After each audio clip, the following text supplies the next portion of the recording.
Alors, Vanessa Duhamel, pour 5 minutes. Je vous passe la parole. Madame le maire, chers collègues, les sciences budgétaires et fiscales sont pour une large part obscures aux yeux de nos concitoyens qui bien souvent les résument en un mot, impôt. L'impôt, ce père fouettard du budget des familles, pourtant souvent bien modeste, qui se mue parfois en affameur en période de disette jusqu'à provoquer des révolutions. Dans notre ville, il est lourd et ne va pas en s'allégeant.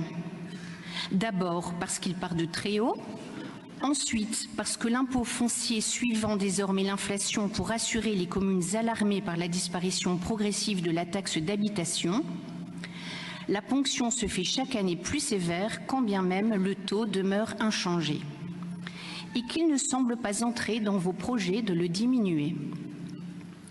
À cela s'ajoutera bientôt, rappelons-le pour mémoire, la manne inépuisable d'un stationnement payant généralisé au-delà de toute nécessité et des myriades de forfaits de post-stationnement consécutifs qui s'abattront sur les automobilistes privés de toute alternative crédible à leur véhicule individuel, avant que de nombreux travailleurs pauvres venus de la périphérie de Lille ne soient contraints de renoncer à leur emploi à Lille et ne tarissent ainsi cette corne d'abondance. Aux yeux d'une majorité municipale, cette fois, l'impôt n'est que douceur. Il permet de dépenser, parfois sans trop compter. Ainsi, l'année 2023 verra-t-elle environ 10 millions d'euros de recettes supplémentaires sans augmentation de taux. C'est ainsi, nous le savons, qu'au fil des années, notre commune a taxé, embauché et dépensé à la fois. Jusqu'à dépenser trop, ce qui inexorablement conduit à accroître un endettement qui aurait sagement dû n'être consacré qu'à financer des investissements utiles aux Lillois. Puis survient l'imprévu et la situation se tend jusqu'à parfois devenir critique. Pensons à titre d'exemple à la part à taux variable de notre endettement de l'ordre de 33,70%, ce qui demeure considérable malgré une réduction progressive. Les 113,85 millions d'euros concernés généreront ainsi environ 1,77 million d'euros de surcoût. Comment expliquer qu'après de longues années d'inflation si basse, notre ville soit encore aussi exposée à la variation des taux? Qui pouvait ignorer qu'il ne manquerait pas d'augmenter?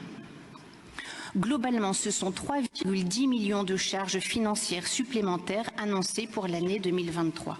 Pareil. Qui aurait pu prédire l'urgence? Nous apprenons, pour nous en réjouir, que la dette est au plus bas depuis 10 ans. Ne boudons pas notre plaisir, car elle demeure en 2021 de 1 485 € par habitant, contre 1 107 € en moyenne dans notre strate des communes de plus de 100 000 habitants. Et rappelons-le, les élus d'opposition qui nous ont précédés vous alertaient déjà sur son niveau élevé.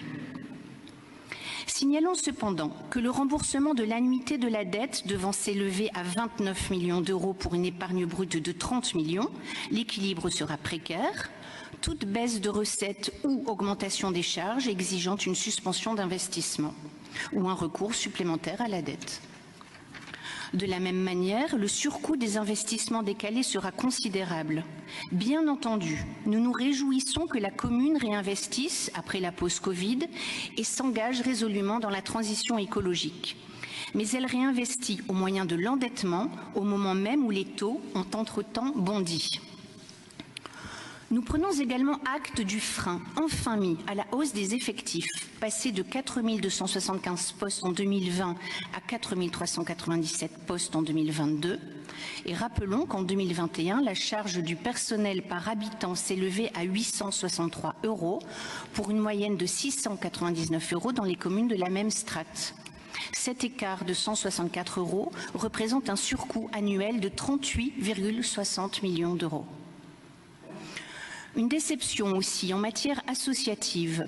Les dotations aux associations, dont le rôle d'amortisseur social est crucial en temps de crise, demeurent inchangées, alors qu'elles ont aussi à subir l'inflation que nous connaissons.